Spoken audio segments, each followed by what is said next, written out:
vez, pedindo a bênção do Senhor sobre esse tempo que nós teremos de estudo da Palavra de Deus. Presbítero Leonardo, o senhor poderia orar, por favor? Senhor nosso Deus, nosso eterno e maravilhoso Pai, nós glorificamos, exaltamos só o Teu nome, porque só o Teu nome é digno de louvor e honra. Pedimos ao Senhor que o Senhor venha nos abençoar de forma rica e abundante para que possamos viver o Teu Evangelho de modo prático, possamos entender o conteúdo dessa aula e que se torne vivo em nossas vidas. Amém. Possamos entender, compreender o conteúdo, colocarmos em prática a nossa vida para que não sejamos só ouvintes da Tua Palavra, mas sim praticantes. Abençoa a Tua igreja, que o Teu Espírito Santo esteja aclarando o nosso entendimento. Essa é a nossa oração em nome de Cristo Jesus. Amém. Amém. Irmãos, domingo passado nós iniciamos a temática dos filhos da aliança no culto público.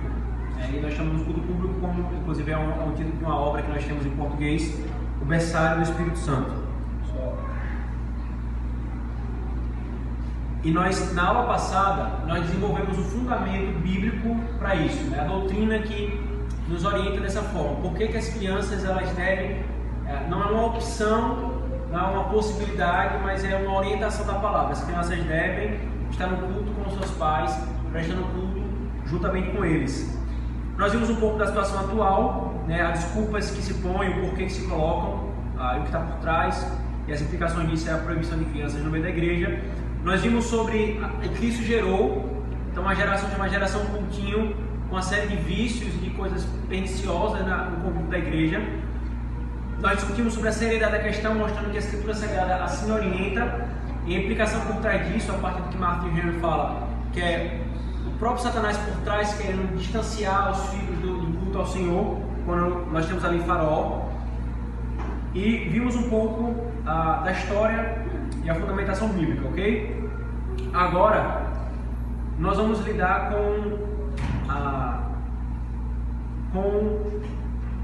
de maneira prática.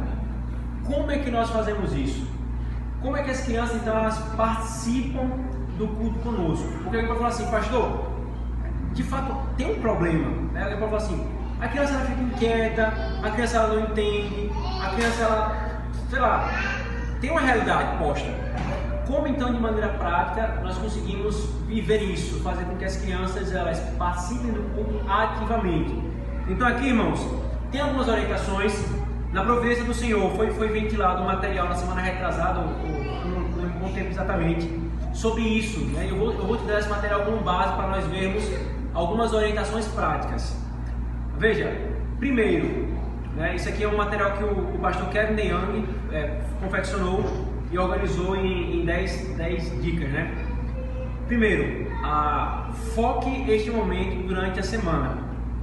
Se os pais querem que os filhos eles participem do culto ativamente e que não tenha e que isso seja de maneira mais tranquila, as dificuldades sejam vencidas, a primeira coisa que se sugere é que durante toda a semana esse tema seja ventilado na casa. Domingo nós vamos ter culto, filho, filha. Domingo nós vamos estar na casa, com a casa do Senhor, com a igreja, filha e tal. Nós estamos fazendo isso aqui porque domingo, então focando naquele momento que vai acontecer. A criança perceberá que o domingo não é só mais uma atividade que nós fazemos, que o culto não é só mais uma coisa que eu vou e tanto faz se eu não for, ao invés de eu ir para a igreja eu vou para a praia. Não, a criança vai perceber que aquilo é importantíssimo para os seus pais. E isso vai fazer com que ela entenda a seriedade. Ou seja, durante toda a semana, é como ele orienta aqui, fale sobre o culto de domingo ao longo da semana. Ajude seus filhos a verem que cada semana começa com esse privilégio. Primeiro dia da semana. Então, quando tiver a oportunidade, acordou no domingo de manhã, filho, nós vamos nos encontrar com o Senhor e prestar culto a Ele. Filho, veja que bem que nós estamos começando o primeiro dia da semana assim. Então, dando esse enfoque no culto público. O que é diferente, irmãos, de passar a semana inteira sem tocar nesse assunto, passar a semana inteira sem falar acerca das coisas do Senhor. Chega no domingo, aí o filho acorda cansado, né? A criança agora, pai, eu não quero ir hoje. Aí o pai fala, poxa, todos os dias de manhã cedo para ir para colégio. Não, filho, fica aí, não vai para a igreja hoje não. O que eu estou ensinando para o meu filho com isso? O que é mais importante? A escola ou o culto? Qual é a resposta?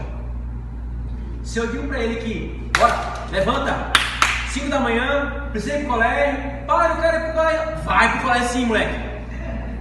Aí chega no domingo, na hora do culto, pai, eu não quero ir para o culto. Tá bom, meu filho, pode ficar tranquilo aí, vai descansar. Eu estou ensinando para o meu filho que o colégio é mais importante, que aquilo que ele faz para viver nesse mundo é mais importante. Ele está estudando para ser alguém na vida, né? Você fala. Mas eu não estou ensinando para ele que o domingo é uma coisa importante. Então a primeira coisa, queridos, de maneira prática, para que essa transição, para que a criança possa participar do culto, é para que você enfatize isso em casa, né? A importância do culto e do domingo, dia do Senhor. A segunda dica que Kevin me dá é que seja um modelo de entusiasmo pelo dia do Senhor. As crianças aprendem muito a observarem seus pais. Se mamãe e papai vão relutantes à igreja, então as crianças irão relutantes à igreja. Se mamãe e papai arrumam qualquer desculpa para faltar ao culto, a criança vai aprender a arrumar desculpa para faltar ao culto. Ela vai ver que isso não é uma coisa boa, é uma coisa que ele vai forçado, né? Agora, continua. Se mamãe e papai criticam o pregador, olha aí, amados, ou o sermão, então as crianças provavelmente serão críticas. Acorde cedo na manhã de domingo e prepare-se para o culto. Deixe as crianças verem a sua alegria e entusiasmo para o culto. Isso é importante, irmãos, porque o domingo ele é um dia de descanso físico. Só que nós santificamos esse descanso fazendo aquilo que o Senhor nos chamou para fazer. Nós vamos ter uma aula só sobre o dia do Senhor em outro momento. E a santificação desse dia se dá nos exercícios espirituais, naquilo que o Senhor chama e ordena o seu povo fazer.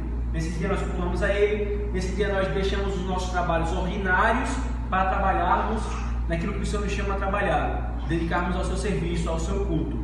Então, assim como eu acordo cedo para o meu trabalho, eu também preciso ter a diligência de não dormir até tarde para poder acordar para o culto. Isso, irmãos, quando a gente entende esse aspecto da piedade cristã, isso muda a maneira como eu lido com os dias da semana.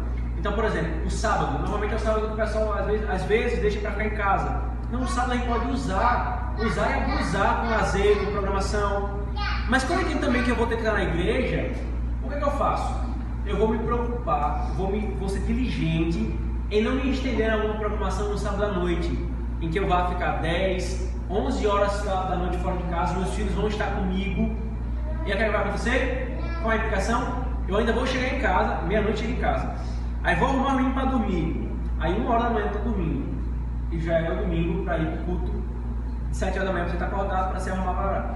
Então veja, isso vira uma bola de neve. Quando você mostra seu entusiasmo pelo dia do Senhor, pelo culto, as crianças também vão nutrir esse entusiasmo. Vai ser algo natural. Vai ser algo natural para ela, no sentido de ela vai aprender, vai espelhar nesse sentido. Lembremos, irmãos, isso aqui são questões práticas, tá bom? São orientações práticas. É por isso que nós vamos ter pouca fundamentação bíblica, porque é um modo de aplicação no nosso contexto hoje. A fundamentação bíblica já foi dada na aula passada. Terceiro, implemente o culto familiar em família. Isso aqui, irmãos, é fundamental. Isso aqui é importantíssimo. O culto familiar que as famílias praticam é uma preparação para o culto de domingo. Quando os filhos eles aprendem a se comportar no culto doméstico, eles entenderão que eles precisarão se comportar no culto público. Vai ser natural essa transição do culto doméstico para o culto público. Nós temos testemunhos de irmãos aqui na nossa igreja que tinham dificuldade de fazer o culto doméstico. Pela graça do Senhor, estão fazendo isso e já conseguem perceber o impacto disso na vida do seu filho. Como que ele mudou a maneira de se comportar no culto público. Por quê? Porque ele já está fazendo isso, praticando isso em casa. Então eu não posso esperar assim, não. O culto, as crianças vão ficar no culto. Aí a gente levanta, mas a criança vai ficar no culto porque meu filho não se comporta. Aí a gente tem um problema por trás, porque o filho precisa ser ensinado. O coração precisa ser pastoreado e cuidado. Né? Nós temos o ímpeto infantil natural. E faz parte desse processo de treinamento o culto familiar, o culto doméstico, para que as crianças aprendam a linguagem da Bíblia, a linguagem dos salmos, né? Então, sem expor, mas já expor o presbítero Guti começa a andar com a Laurinha. Como é que é aquele salmo? Vamos à casa do Senhor. Alegre. A Laurinha sabe, né? A Laurinha começa. Você vê essa linguagem do culto afetando, por exemplo, o Alan. Né? A gente já, como eu falei na aula passada, o Alan já começa a cantar. A Deus supre. Porque isso vai formando imaginário. Eles fazem antes da semana e isso influencia então o domingo. Isso influencia o culto no domingo. Então, terceira dica: faça, irmãos, pais, culto doméstico em casa, diariamente ou alternadamente, conforme vocês for possível. Quarto, leia a passagem durante a semana. E aqui é interessante, irmãos. Nós temos o privilégio de fazer aquilo que a Escritura orienta, né? Pregar expositivamente a palavra de Deus. E nós fazemos isso da melhor maneira, que é a exposição sequenciada. Nós expomos todo o livro. Na nossa igreja, peculiarmente, nós estamos expondo 4 livros concomitantemente. E foi anunciado na igreja que primeiro domingo é Mateus, primeiro domingo é Gênesis, segundo domingo é Mateus, terceiro domingo é Hebreus, último domingo é Romanos.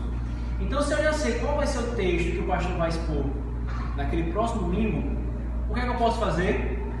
Durante a semana, leio esse texto com o meu filho, com minha filha, para que ele possa ir se familiarizando com o texto. Quando o pastor lê, já imaginou o seu filho, aí você lê o texto da semana, aí o pastor começa a ler o texto. Eita, papai leu esse texto para mim essa semana. Assim, já cria uma disposição diferente, porque ele ouviu aquilo durante a semana. É aí que a Evangelho me disse. A maioria das séries de sermões são uma exposição de um livro da Bíblia. Isso significa que você sabe o que será pregado no culto. A próxima passagem vai ser exposta, né? Então ele diz: leia ela ao longo da semana e converse sobre ela em torno da mesa de jantar ou durante o culto familiar. Assim as crianças ficarão familiarizadas com o texto que o pastor está pregando. Com esse conhecimento, dê a elas algumas coisas para prestarem atenção no sermão. Eu vou chegar já nessas coisas que ele está falando, tá? Então, quarta dica é: leia a passagem que vai ser exposta durante a semana, para que ela possa então participar ativamente do culto. Quinta dica: comece cedo. Algumas pessoas dizem: mas pastor, isso que o senhor está falando não dá para aplicar. Eu mesmo poderia dizer isso para vocês, irmãos. Eu não posso aplicar isso com meu filho Thomas, que não entende ainda as coisas.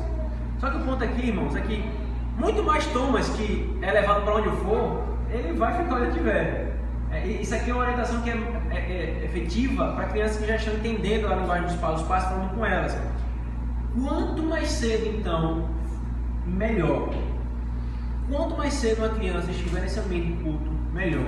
Mais cedo ela vai aprender. Né? Eu não vou postergar para o mais tarde possível, para quando então ele já estiver fazendo a equação de primeiro grau, né? É super inteligente, eu vou então introduzi-lo no culto público. Não. Lembra que eu falei para os irmãos no domingo passado? Assim como nós aprendemos a linguagem, por exemplo, doméstica, o filho está convivendo com os pais e aprende a linguagem doméstica. O quarto, aprende a falar sala, aprende a falar mesa. Assim como nós, quando vamos fazer um curso superior, aprendemos a linguagem daquela área, assim também os filhos, ao estarem aqui conosco desde cedo, aprenderão desde cedo a linguagem do culto. O que é a Santa Convocação? O que é a Palavra de Deus? O que é a pregação? Quando precisa ficar em pé, quando precisa sentar. Essa linguagem ele vai aprendendo porque está desde cedo no culto. Sexto, use momentos do culto. Deixa eu me ler o que ele quer dizer com isso. Use momentos de transição do culto para sussurrar no ouvido do seu filho o quanto você amou determinado verso em um hino. Como você precisa se lembrar de orar pela pessoa doente mencionada na oração do pastor, né, por exemplo. Ou como você foi convencido por uma aplicação.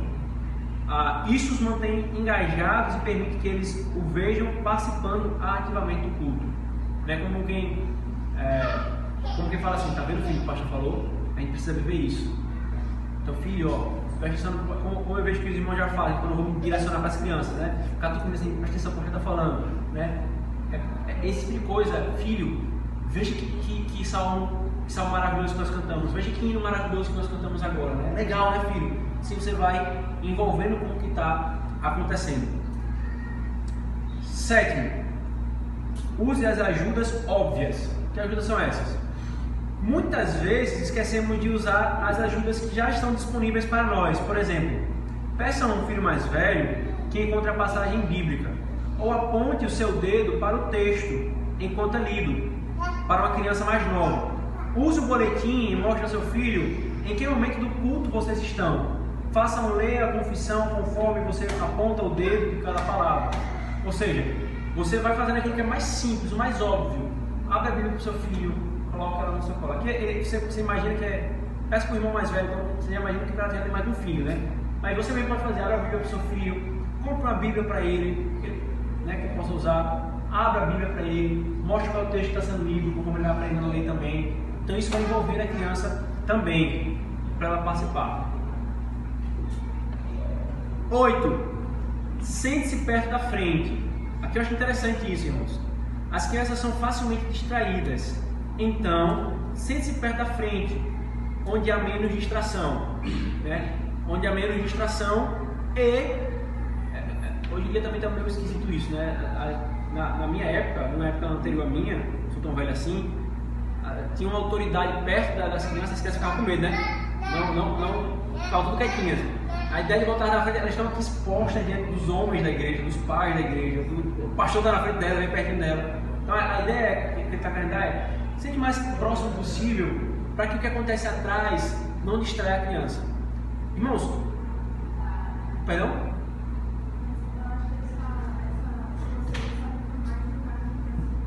Isso, exatamente, meu amor. Exatamente, perfeito. Pronto, muito bem colocado, meu amor. Certamente criança de colo precisa estar saindo com maior frequência, certo? Então, o sábio é sentar atrás para que nós não chamemos a atenção, né? Agora, se tratando de criancinhas maiores, quando ela já tem uma autonomia de ficar mais tempo, sei lá, sem ir ao banheiro, sem precisar mamar, alguma coisa do tipo, o que se recomenda é sente na frente para não distraí-las. Ora, irmãos, nós nos distraímos quando nós sentamos atrás, né?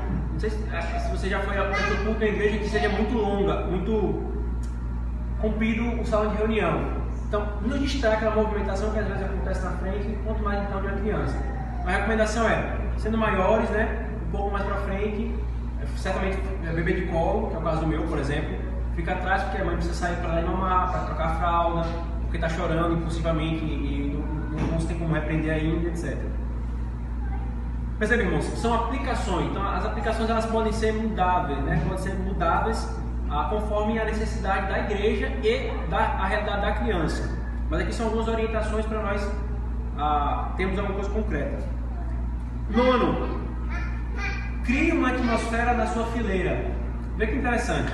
Encoraje os seus filhos a prestar atenção, a ficarem de pé quando todos ficarem de pé, a cantarem quando todos forem cantar, a curvarem a cabeça em oração quando a congregação for orar. Porque aqui você já está ensinando uma coisa para criança, irmãos. O culto, ele é corporativo. Nós não temos aqui no culto o que a nossa era tem abraçado, a individualidade, a potencialização do indivíduo, o individualismo, né? Então, é como se a pessoa estivesse no culto e o que acontece ao redor, ele não está nem aí, é ele que está prestando culto. Só que o culto, ele é corporativo, nós fazemos tudo juntos. Então a igreja fica de pé, junta. A igreja ora, junta. A igreja canta, junta. É tudo junto. Ao falar isso, ao ensinar isso para o meu filho, instigar isso, eu já estou ensinando isso para o meu filho. Fique de pé quando a igreja ficar de pé. Sente-se quando a igreja sentar. Feche os olhos quando a igreja fechar os olhos para orar. Eu não posso. Então assim, o culto está acontecendo, então eu deixo meu filho aqui largado e eu fico lá e o meu filho faz o que ele quiser. Não, o desafio é esse, irmãos. É ensiná-los a acompanhar ativamente o que acontece no culto. E 10º, e aqui toda a igreja precisa estar atenta a isso, irmãos. Até então, a responsabilidade ficou em algumas orientações para os pais. Isso aqui é uma responsabilidade para a igreja. Conte com o apoio dos outros membros. Peça a outro membro para lhe dar um apoio, sentando-se com sua família. Cerque-se com outras famílias com as quais você possa contar para lhe proporcionar encorajamento e não sejam irritadiços caso seu filho estiver um pouco inquieto. Isso aqui é importante, irmãos, porque nós estamos no processo, cada filho novo que nascer aqui na nossa igreja vai estar no processo de adaptação, de inclusão no culto. Esse processo, a igreja que é adulta precisa ajudar os pais. A criança é o filho, não a igreja. Então, se o filho, num dado momento, se irrita um pouco ou faz algum barulho, nós não podemos, de maneira bem prática, não. Por exemplo, aí o filho fez um barulho aqui, daqui a pouco você faz. Né? Só falta matar a criança com o seu olhar. Se deixar, você botar a mão na boca dela. A gente precisa ter calma e paciência, né? Os pais têm uma grande responsabilidade.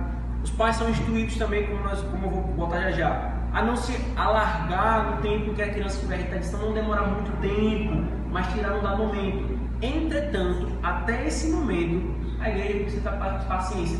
A igreja precisa ajudar, não ficar instigando, por exemplo, não ficar instigando a descontração na criança, né? Esses nossos filhos fofos, eles às vezes está aqui no culto, você olha pra ele, vai falar brincadeira com ele, falar alguma coisa, instiga ele, aí o pai está todo tentando fazer um negócio aí, pronto, já desconcentra a criança. Então, faça com que a criança perceba que você também está cultuando junto com ela, né? Não instigue, ajude os pais, né? Ajude, se for para ficar com ela um pouco, ajude a controlá-la. Presbítero Guti. Interessante um fato que sempre a gente percebe quando está fazendo o doméstico, e quando tem alguma outra pessoa além da nossa família, quando a gente vai orar, a gente vê que a hora junta a mão, enquanto todas as pessoas não estiverem na mesma posição, ela não faz o mesmo jeito. Então, assim, a nossa cunhada lá, se ela não se posicionar para orar, ela vai ficar aqui essa hora. Caramba! Até a pessoa se comportar. Entrar aqui na igreja, juntando aquela outra parte do culto corporativo, eu acrescentaria que o culto é reverente. Então, se você está no culto, a criança, às vezes você não vai poder segurá-la, né? Mas você pode se portar de um jeito que, em um dado momento, ela olhe, ela está vendo você praticando aquele ato, né? A Fabiana falou um dia que o pastor falou e a Bianca, ela percebeu o que o pastor falou. Ela estava fazendo outra coisa, mas ela estava atenta. Então a criança ela está observando de alguma maneira. Então, se você está do lado de uma pessoa que não está naquele mesmo espírito, isso atrapalha. Ainda que ela não esteja brincando com a criança. Exatamente. Porque Perfeito. não tem empatia com a criança, mas ela está olhando para além, assim, está com o que acontecendo. Mexendo no celular. Ela está ali no WhatsApp, ela está no Instagram, ela está vendo alguma coisa assim, alguma novidade. Bom, mas a criança percebe. Exatamente. A gente já está treinado e nem percebe mais, mas a criança não está ainda, ela está percebendo. E isso, de certa maneira, ela não só não ajuda, como atrapalha. Perfeito. E o que está por trás do que a gente fala aqui, irmãos, é o que a gente já sabe das crianças, que elas aprendem por imitação. Elas imitam o que elas veem também. Então, boa parte dessas instruções práticas está por trás dessa verdade. Ela vai ver e vai fazer, e vai imitar, tá bom? Isso que o presbítero falou é muito importante, porque faz parte dessa atmosfera da fileira. Eu chamo essas fileiras aqui. Então, quem tiver sentado na fileira que tem uma criança, ajude os pais nesse sentido também. Ok? Agora nós temos aqui algumas instruções, irmãos. Essas foram as 10 instruções que a Kevin Young deu. Eu vou expandir para algumas outras. Por exemplo, assim que a sua criança puder, já tiver domínio de um lápis, por exemplo, para ela ouvir o sermão, dê a ela papel e um lápis. O meu filho não sabe escrever ainda, mas provavelmente ele já sabe desenhar. Então faça o seguinte: instigue seu filho o seguinte, o sermão vai começar. Então, o que o pastor falar, se você puder desenhar, então digamos, estou pregando sobre o mar vermelho, né? O senhor abriu o mar vermelho, então a criança vai lá e desenha um mar vermelho. O pastor falou sobre Moisés, aí vai lá e fala Moisés, né? O pastor está pregando sobre o arco da aliança, o pacto que Deus fez com Noé. A criança vai lá e tenta desenhar. Isso é um jeito de fazer com que ela fique ativa e preste atenção no sermão. Conforme a criança vai crescendo, ela começa a juntar as palavrinhas, certo? Começa a escrever alguma coisa. Mas ainda não consegue fazer uma oração, uma proposição, né? Por exemplo, Laura, anote a palavra que o pastor mais falar. Ou anote quantas vezes o pastor falar a palavra Jesus. Ela vai anotando, fica atenta, prestando atenção na palavra Jesus. Ou anote as principais palavras que você acha que o pastor falou. Então ele vai. Então ela já está anotando. Quando a criança já está maiorzinha e consegue escrever, aí, Laura, tá bom primeiro. Laura, anote os pontos principais que o pastor está falando no sermão. Ela vai anotar. Mas você fala assim, como é que isso acontece? Irmãos, isso acontece. Eu convivi com igrejas que isso era muito natural, muito comum as crianças fazerem isso. E aí o que acontece? Quando fazer esse processo, o que é que a gente pode fazer para, né, o negócio ficar de maneira... Eu quero ver. Pode falar assim, o pastor quer ver o que você anotou. O pastor quer ver o que você percebeu. E aí traga o seu filho para conversar comigo, para ver o que os bolsos dele, para ver o que ele anotou, para a gente conversar sobre o sermão, tá bom? Então isso é uma outra dica prática que a gente pode fazer para a criança ficar atenta ao que está posto. A conversa com o pastor ao final do culto sobre o sermão ou alguma dúvida. Uma orientação prática, irmãos. Se a gente está treinando as crianças para estarem no culto, elas precisam entender que é um culto e que não é um parquinho ou alguma biblioteca. Então a recomendação que se dá é: não tragamos brinquedos para as crianças brincarem durante o culto, para que elas entendam que ali não é o espaço de brincar, ali é o espaço de prestar atenção, né? Ali é o espaço de anotar o sermão ou alguma coisa. Se eu trago um brinquedo, isso já quebra toda essa estrutura, porque eu vou ter um brinquedo para entretê-la enquanto o culto está acontecendo. E a ideia exatamente não é essa. Eu sei que é um desafio, mas como os irmãos estão vendo, é para além do culto. É um desafio que envolve toda uma educação familiar, toda uma prática da piedade familiar, que vai inclusive deslocar no culto público. Outra orientação: que se evite saídas desnecessárias. Então, ficar saindo o tempo todo. E veja, eu não estou falando de saída com o filho, certo? Se for alguma necessidade, é saídas desnecessárias. Então, eu posso esperar um pouco mais para ir ao banheiro, eu posso esperar um pouco mais para beber água. Então, evite-se que seja evitado que a criança saia desnecessariamente. Ela pode esperar que seja então esperada. Nós temos então essas duas outras coisas que acontece, por exemplo, que a criança se descontrolar, né, de maneira inconsolável. O pai não consegue falar assim: filho, tá bom, né? Tá bom. E ela não se controla. Então o que é que eu recomendo? É que faça-se o processo então da disciplina física. Se a criança não está obedecendo, assim como ela não obedeceria em qualquer outro momento em casa, e ela seria disciplinada devidamente por causa disso, assim os pais saem, conversam com a criança: você está sendo disciplinada, porque o culto está acontecendo ao Senhor, e você está sendo irreverente para com o Senhor. Estou falando para você se aquietar, se acalmar, e você está agindo de maneira irritadiça sem motivo. Então, esse é um processo, irmãos, que vai e vem. Se serve de testemunho, eu conheço um pastor amigo meu que tem, acho que 4 filhas hoje, 4 filhas. E a gente conviveu, eu e Narinha, eles tinham acabado de ter uma filha, a mais nova deles acho que tinha 6 meses quando a gente chegou lá. E a gente testemunhou esse processo desde quando a gente começou a trabalhar até quando a gente saiu. A criança saiu, a criança estava com 1 ano e meio, já mais ou menos.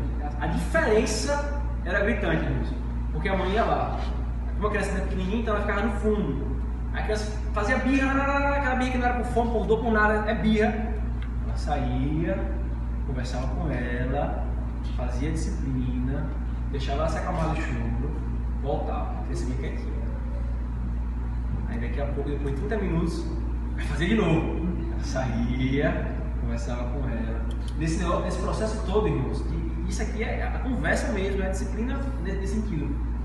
Depois desse processo todo, a criança era uma outra criança no culto. Ela entendia que ela precisava ficar quieta. Ali no momento ela ficar quieta e prestar atenção. É uma criança de 1 ano e meio. E por último, o que o presbítero Guto já falou com relação aos outros, né? E agora eu enfatizo a postura dos pais e dos irmãos durante o culto. Temos essa postura de culto mesmo. Eu estou cultuando ao Senhor. Eu não vou ficar quebrando coisas, dando minha atenção para outras coisas, como, sei lá, mais como é celular. Eu vou e fico respondendo alguma coisa no celular, vendo alguma coisa no WhatsApp, nesse sentido. Então tem uma postura de culto, a igreja toda ajudar os pais nesse sentido. Tá bom, irmãos? Quanto às questões práticas, alguma dúvida, ou os presbíteros que também já leram sobre o assunto, quem tem alguma questão para colocar? Alguma questão, os pais também, alguma dúvida? Podem ficar à vontade, irmãos. Essa é para isso mesmo. Sim, irmão Lúcio. É fácil o senhor falar isso, para vocês não falarem isso, quando a família hoje só tem um filho. 1, 2, e eu tinha 4. Ei! Tinha que ter o cuidinho, viu, pastor? Tinha que ter, de como fugir, não. Mas criei tudo na igreja.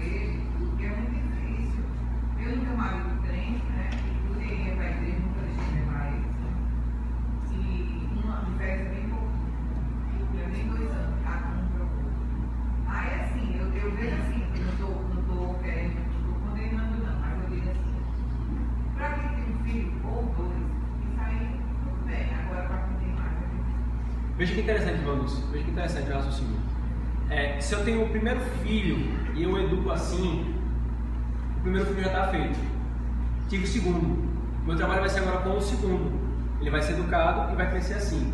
Vou ter o terceiro. O meu primeiro e o segundo já está educado. O meu terceiro filho vai ser assim. Nós vivemos nessa realidade de um ou dois filhos hoje. Mas como nós falamos que a prática da igreja, era comum a gente ter vários filhos. E se serve de bom exemplo, um outro pastor amigo meu tem 7 filhos homens. Todos desde pequeno ficam no culto, passaram por esse processo de treinamento, de adaptação, de instrução.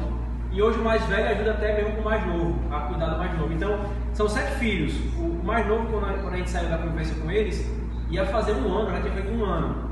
E ficava do início ao fim no culto. Então, eu entendo o que a irmã põe, até porque, por exemplo, a gente já tem uma realidade de 4 filhos pequenos. E isso vai demandar muito mais esforço, muito mais ajuda dos irmãos. Só que o ponto é, como a gente fundamentou no domingo passado, há uma orientação, uma prescrição bíblica, há uma maneira de nós efetivarmos e aplicarmos isso e ajudarmos mutuamente uns aos outros. É uma realidade que, para o nosso contexto, é difícil porque o que não era comum se tornou comum e o que era orientado deixou de ser praticado. Mas ainda assim é possível, tanto porque outras pessoas tiveram muitos filhos, quanto como a senhora falou, como pontuei. Se a gente já desde o princípio tem esse processo, então eu estou com meu filho Thomas, por exemplo, está com 4 meses, ele vai ser orientado já desde quando, sei lá, daqui a 2 anos que eu vou ter o próximo, desejamos ter o próximo, ele já vai estar com 2 anos, bem mais educado nesse sentido, e eu vou precisar começar do zero o processo com outro, enquanto eu continuo com esse. E assim vai continuando o processo da educação dos filhos, né? Nesse sentido. Quer seja 1, quer seja 10, amém? Quem tem 10 filhos, possa fazer dessa forma. Tá bom, queridos? Sozinha, né? Perfeito. Irmã Dulce, a irmã Thelma lembrou uma coisa aqui, que a senhora também destacou a questão de ser sozinha na igreja, no teu caso. Exatamente, perfeito. Essa situação que a irmã Dulce passa, queridos, é uma situação também comum em algumas igrejas, mas que o marido não é cristão, não é crente. Isso é um peso maior. É fundamental que a igreja, se a igreja já chegaria junto de uma família da igreja, quanto mais então de uma mãe que é sozinha na igreja e precisa estar com 4 crianças nesse sentido, né? Então, é um trabalho que envolve toda a igreja. Presbítero Gold. Aí é o momento em que a gente vai, de fato, utilizar na prática a conscientização de que somos um povo só. Então, a percepção de quem quer ajudar tem que ser muito mais aguçada nesse momento. Tem vários exemplos das irmãs jovens da igreja que nos ajudam mais. Então, diante de um fato como esse, uma igreja educada nesse sentido, a diferença do que foi vivido com aquilo que seria gritante. Porque todos os irmãos estariam na mesma exposição e a ajuda que seria apresentada seria outra. É muito natural eu ser oprimido e chegar à conclusão que eu tenho que tirar esse preço do culto, quando a todo tempo os meus filhos, eles não são vistos como adoradores, eles são vistos como atrapalhadores do culto. Então, se eu vejo uma irmã com 4 meninos, eu estou olhando para eles, estou vendo aqueles instrumentos de dispersão da atenção, eles vão ser um problema para mim. Por quê? Porque a irmã que chega quer cultuar e quer que os irmãos cultuem também. Mas se quando eu olho para esses 4 filhos com uma mãe sozinha, olha, eu tenho que ajudá-la, porque eles também estão adorando a Deus com a sua mãe, é uma outra perspectiva, é uma outra questão. Exatamente. A gente está vivendo uma realidade aqui que é muito difícil de se aplicar quando não tem essa consciência. E aí fica aí, não sei se o senhor vai expor, né? Mas em outros materiais, o que a gente mais vê em relação a irmãs jovens que um dia irão se casar e terão filhos, se for a vontade de Deus, é que elas naturalmente terão essa disposição de ajudar aquelas mães que precisam de ajuda. Porque precisam de fato, né? Não são apenas pequenos segmentos de um todo que é a igreja. A família está inserta na igreja. Então ela faz parte daquela igreja. Aquelas outras irmãs, aqueles irmãos que se põem a ajudar como igreja, eles devem fazer o ativamento mais consciente. Exatamente. A diferença é gritante.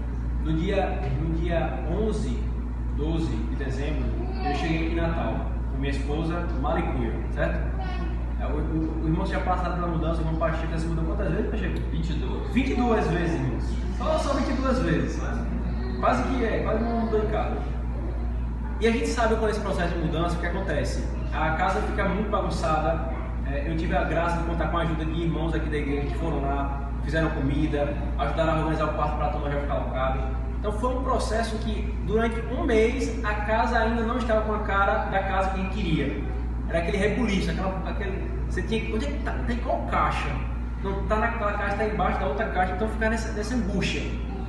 Quando esse processo de mudança para e as coisas vão se organizando, as coisas vão ficando dispostas naturalmente nos seus devidos lugares, a casa funciona tranquilamente.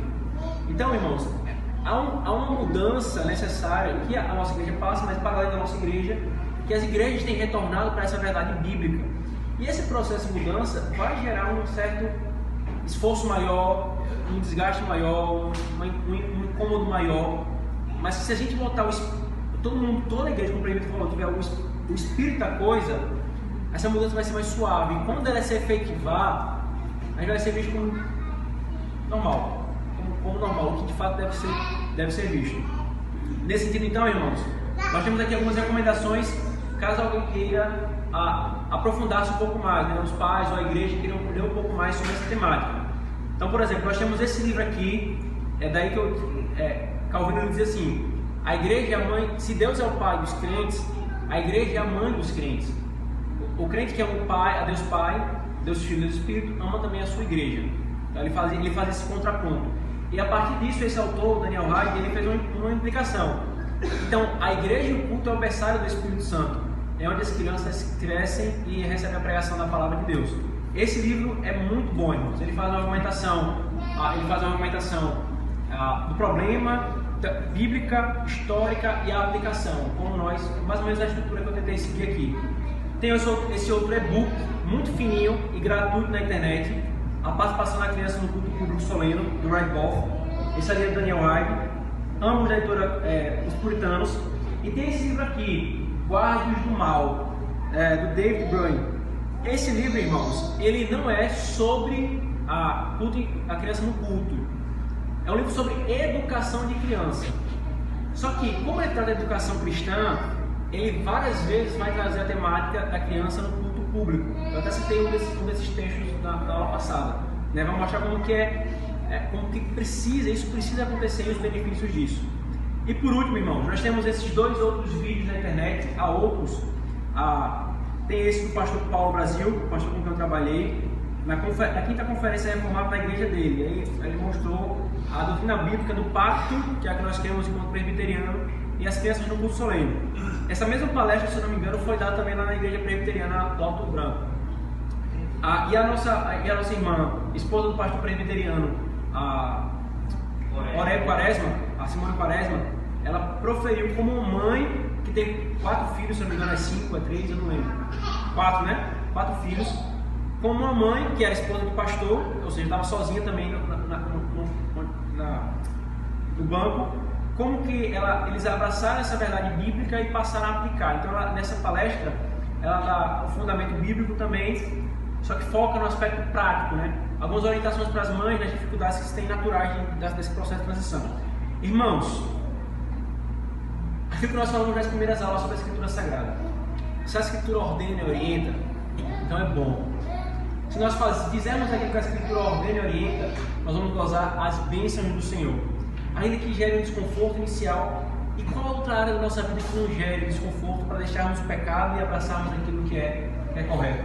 Então, ao percebermos isso, irmãos, nós vamos experimentar uma bênção e um grande benefício para a nossa igreja. E o nosso incentivo e o intuito do conselho ao estabelecer essa instrução é para que possamos praticar crendo no que nós estamos fazendo. Temos o fundamento teórico, bíblico e o fundamento prático, né? Algumas orientações de como fazer para que a nossa igreja glorifique ao Senhor também com isso, irmãos. Tá bom? Alguma questão? Mais? Então, irmãos, vamos orar agradecendo ao Senhor por esse tempo que nós tivemos.